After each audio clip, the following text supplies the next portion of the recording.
बिस्मिल्लाहिर्रहमानिर्रहीम अस्सलाम वालेकुम फ्रेंड्स। एनटीएस टेस्ट की तरफ से आपको अपने चैनल में वेलकम करता हूँ। फ्रेंड्स, वंस अगेन बहुत दिनों बाद एक और वीडियो ला रहा हूँ। इस वीडियो में हम डिस्कस करने वाले हैं एसएसटी मैथ फिज़िक्स के लिए जो एनटीएस ने न्यू सिलेबस को इंक्लूडेड किया है स्टैटिस्टिकल पार्ट के लिए। इसमें तकरीबन मैथ पार्ट में 30 में 15 इंक्लूडेड है स्टैटिस्टिक पार्ट से। तो इसकी जो स्टेटिस्टिक पार्ट को हमने डिवाइड किया है तकरीबन 6 पार्ट में, जिसमें प्रोबेबिलिटी सबसे पहली है। तो लेट मैं आपको दिखाना चाहता हूँ कि प्रोबेबिलिटी की ये जो पार्ट है प्रोबेबिलिटी, इससे किस किस्म की एमसीक्यूज पॉसिबल है। तो लेट मैं आपको दिखाना चाहता हूँ।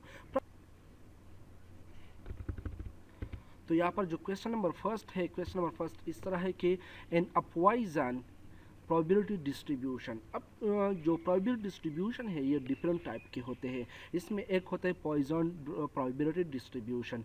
ये पॉइजन प्रोबेबिलिटी डिस्ट्रीब्यूशन जो है ये इसमें नीचे दी हुई ऑप्शन में कौन सा ऑप्शन इसके लिए करेक्ट है। तो ऑप्शन ए कहते हैं the mean and variance of distribution are same. Option B the probability of success is always greater than 5, the number of trial is always less than 5, it always contain a contingency table. तो यहाँ पर जो correct option है वो option A है the mean of the variance and variance of the distribution are equal.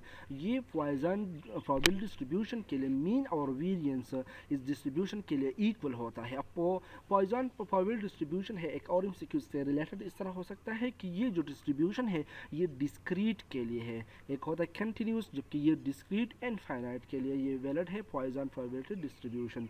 Now come to the question number 2। Question number 2 इस तरह है कि which of the following is not correct statement about probability. अब probability के लिए यहाँ पर ये ऑप्शन गिवन है, इसमें ये जो ऑप्शन है इसमें कौन सा ऑप्शन करेक्ट नहीं है प्रोबेबिलिटी की इंक्लूडेड से।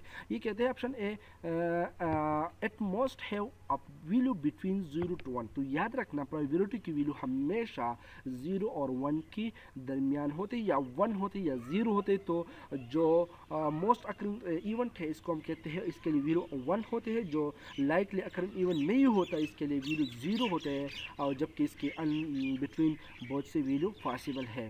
तो यहाँ पर ऑप्शन ए तो प्रोबेबिलिटी के लिए ठीक है, लेकिन अब हम ऑप्शन बी को चेक करते हैं। तो ऑप्शन बी इस तरह है कि it can be report as a decimal और फ्रैक्शन। याद रखना ये डिसिमल और फ्रैक्शन दोनों फॉर्म में हो सकता है प्रोबेबिलिटी। आगे मैं क्वेश्चन को सॉल्व करूँगा, आप खुद देखेंगे ये डिसिमल और फ्रैक्शन दोनों फॉर्म में हो सकता है। ये ऑप्शन सी कहते हैं a value near 0 mean that the event is not likely to occur happens. अभी मैंने आपको बताया कि ये जो अगर वैल्यू 0 होता है तो इसका मतलब ये है कि likely to not likely to occur या हैपन होता है। तो option B is correct, it is not the collection of civil experiment.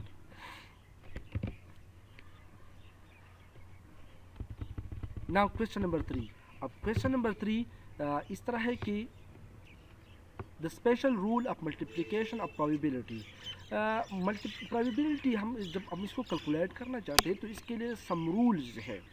तो इसमें मल्टीप्लिकेशन के लिए बी रूल्स है और इस तरह एडिशन के लिए बी रूल्स है। तो आइए मैं आपको ये रूल दिखाना चाहता हूँ, शायद इससे बहुत एमसीक्यूज आप इसको हल कर सकते हो, सॉल्व कर सकते हो। तो ये है प्रोबेबिलिटी ऑफ फाइंडिंग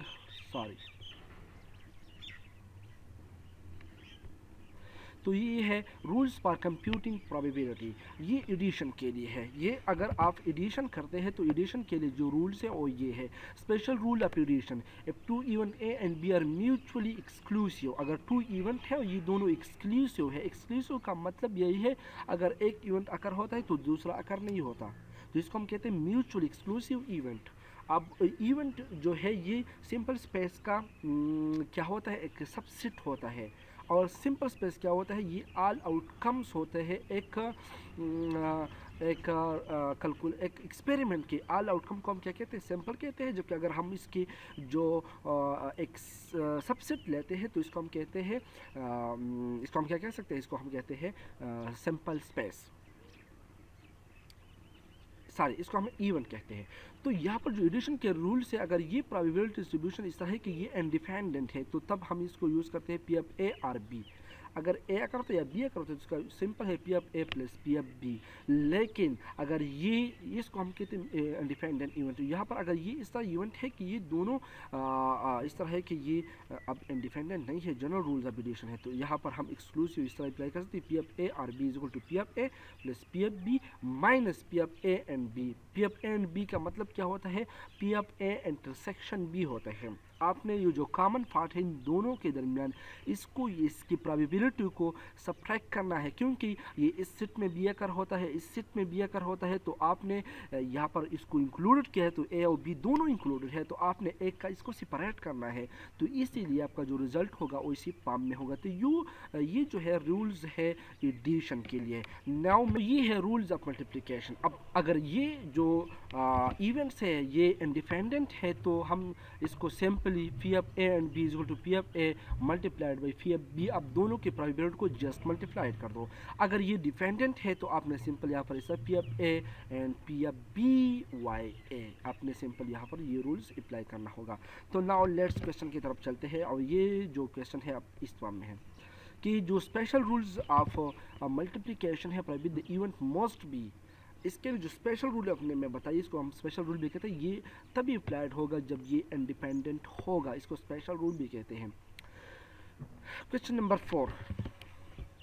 अब क्वेश्चन नंबर 4 इस तरह है कि if you roll a pair of dice, अगर आप एक डाइस को रूल करते हैं, what is the probability that one of the dice is 4 और the sum of the dice is 7। अगर आप 2 डाइस को इसको रूल करते हैं तो आप अगर इसमें रिजल्ट कैलकुलेट करना चाहते हैं तो आप इसको किस तरह कैलकुलेट करते हैं। अगर आप 4 के रिजल्ट, अगर आप इस तरह कहते हैं कि इसका रिजल्ट 4 होना चाहिए, एनी ऑफ द 2 जो है यहाँ पर 4 होना चाहिए, या अगर एक में रिजल्ट 3 आता है, एक में 4 आता है, जो रिजल्ट 7 है, तो ये रिजल्ट कब हो सकता है, इसकी प्रोबेबिलिटी कितनी हो सकती है। तो ये भी मैंने यहाँ पर सॉल्व किया है, तो लेट मैं आपको दिखाना चाहता हूँ कि किस तरह आप इसको सॉल्व कर सकते हो।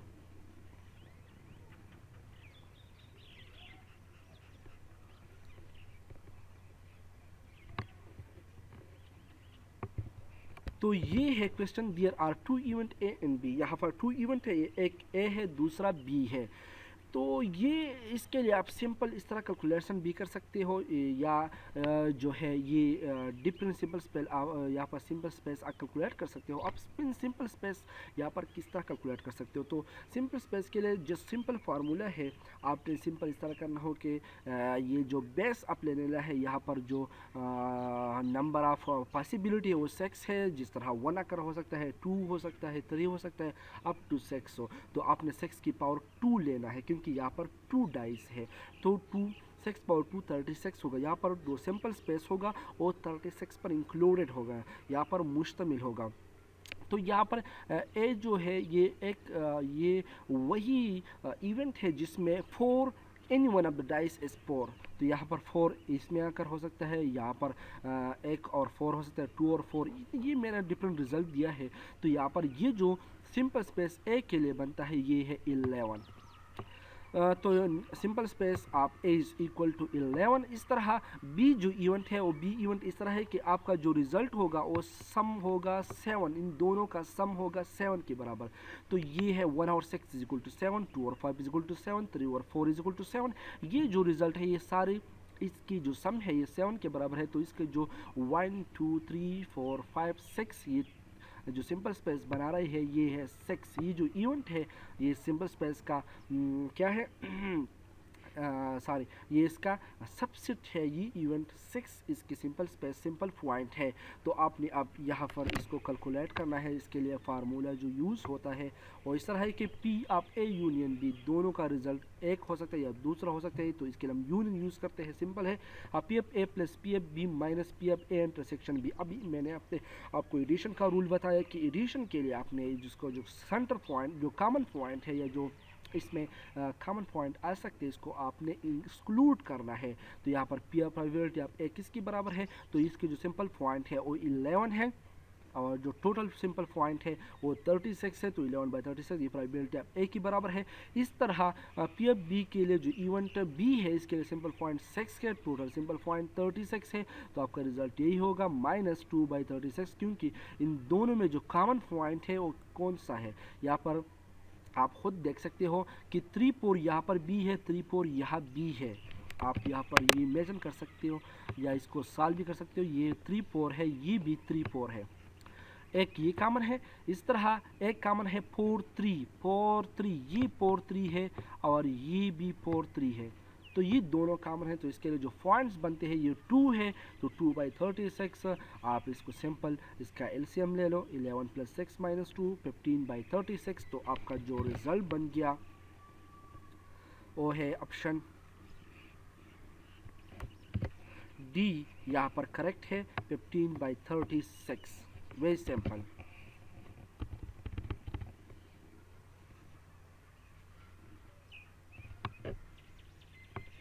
Now question number 5. Question number 5 है the occurrence of one event mean that another cannot happen. अगर एक इवेंट अकर होता है दूसरा अकर नहीं होता, इसको हम क्या कहते हैं? Mutually exclusive. अभी मैंने आपको जो इसके जो स्टार्टिंग लेक्चर में मैंने ये बताया था कि ये म्यूचुअली एक्सक्लूसिव इवेंट है। Now question number 6। Question number 6 है पाइप कम्बिनेशन E5। ये 5 और C5 की कम्बिनेशन आपने सिंपल यहाँ पर कैलकुलेट कर सकते हो। ये है इसके कैलकुलेशन, वेरी सिंपल है।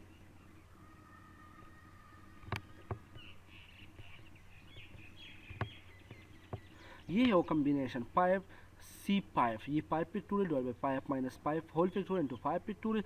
सिंपल फार्मूला है कि ये जो है आपने इसका पिक्टोरियल लेना है, इसके बाद इसकी पिक्टोरियल से आपने ये जो डिवीजन में सारे ये जो सबस्क्रिप्ट में है इसको इससे सब्ट्रैक्ट करना है 5 पिक्टोरियल, और यहाँ पर इसको बाद में लगाएं तो यहाँ पर जो रिजल्ट होगा ये है 1। अब पिक्टोरियल 5 पिक्टोरियल किसके बराबर है? 5 factorial equal to 5 multiplied by 4 multiplied by 3 multiplied by 2 multiplied by 1।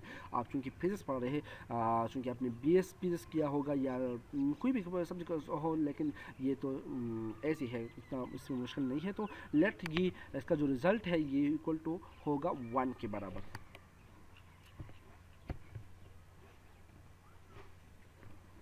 तो यहाँ पर जो करेक्ट रिजल्ट है ऑप्शन C 1 इज करेक्ट।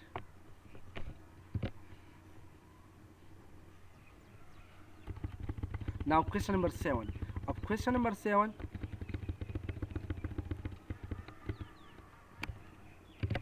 7 इस तरह है कि product of first n natural number as. अगर आप फर्स्ट एंड नेचुरल नंबर को इसको प्रोडक्ट करते हो तो इसका रिजल्ट क्या होगा? सिंपल है। आप अगर product of in natural number इसका रिजल्ट मालूम करना चाहते हो तो ये अपने सिंपल इसका प्रोडक्ट लेना होगा, लेकिन हम इसको वेरी सिंपल फॉर्म में लिख सकते हो। इसको हम कहते हैं n पिक्टोरियल या 1.2.3 अप टू n, इसके साथ आप मल्टीप्लाई करते हो। यहाँ पर दोनों ऑप्शन करेक्ट है। n पिक्टोरियल भी product of n natural number है, जैसे कि आप n factorial equal to n into n minus 1 into n minus 2, यहाँ पर simple given into up to 1। ये भी प्रोडक्ट ऑफ नेचुरल नंबर है, लेकिन इसको हम सिंपल फॉर्म में लिख सकते हैं। ये ऑप्शन बी ऑप्शन डी दोनों करेक्ट है। Question number 8। If in a coin p of head is equal to 2p of tail. Coin में एक होता है हेड, दूसरा होता है टेल। आपने प्रोबेबिलिटी ऑफ हेड को मालूम करना होगा या प्रोबेबिलिटी ऑफ टेल को मालूम करना होगा। तो आपने अगर इसको सिंपली आपने सिर्फ एक दफ़ा इसको थ्रू करना है तो प्रोबेबिलिटी ऑफ हेड और टेल क्या है? ये होगा इक्वल और ये 1/2 होगा। It mean probability of head भी 1/2 होगा, प्रोबेबिलिटी ऑफ टेल भी 1/2 होगा, लेकिन यहाँ पर कंडीशन गिवन है। इसी कंडीशन के तहत आपने इसको सॉल्व करना है। तो आइए मैं आपको दिखाता हूँ किस तरह आप इसको सॉल्व कर सकते हो। तो याद रखना ऑलवेज प्रोबेबिलिटी जो है ये हेड और टेल की इक्वल टू 1 होगा। It mean probability always equal to 1 होगा। इससे पहले जो एमसीक्यूज था इसमें हमने इसको क्लियर डिस्कस कर दिया कि ये जो प्रोबेबिलिटी इक्वल टू 1 होगा। तो probability of head tail is equal to 1। तो आपने सिंपल यहाँ पर इसके जो वैल्यू है ये आपको गिवन है इस रिलेशन में। यहाँ पर इससे टेल को मालूम कर, क्योंकि आपने रिजल्ट हेड में कैलकुलेट करना है तो आपने यहाँ पर टेल में रिजल्ट कैलकुलेट करना है, तो यहाँ पर फुट कर दो। सिंपल है, आपने जब यहाँ पर इसको फुट कर दिया, जस्ट सिंपल कैलकुलेशन है। ये p of head plus p of head by 2, ये टेल की जगह इसकी वैल्यू फुट कर दिया इक्वल टू 1। आप इसको इसका एलसीएम ले लें तो यहाँ पर 3/2 p of head is equal to 1। आप इसको 2 मल्टीप्लाई 3 डिवाइड से तो आपका रिजल्ट होगा 2/3। तो यहाँ पर जो करेक्ट ऑप्शन है वो है 2/3।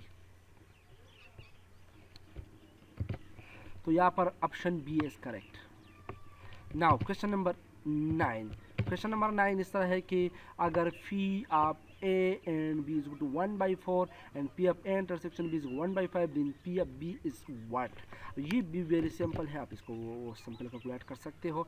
तो यहाँ पर ये हमने सॉल्व किया है कि अगर आप P of A and dash B को मालूम करना चाहते हैं तो P of A minus P of A intersection B divide by P of B, ये सिंपल फार्मूला है इसके लिए।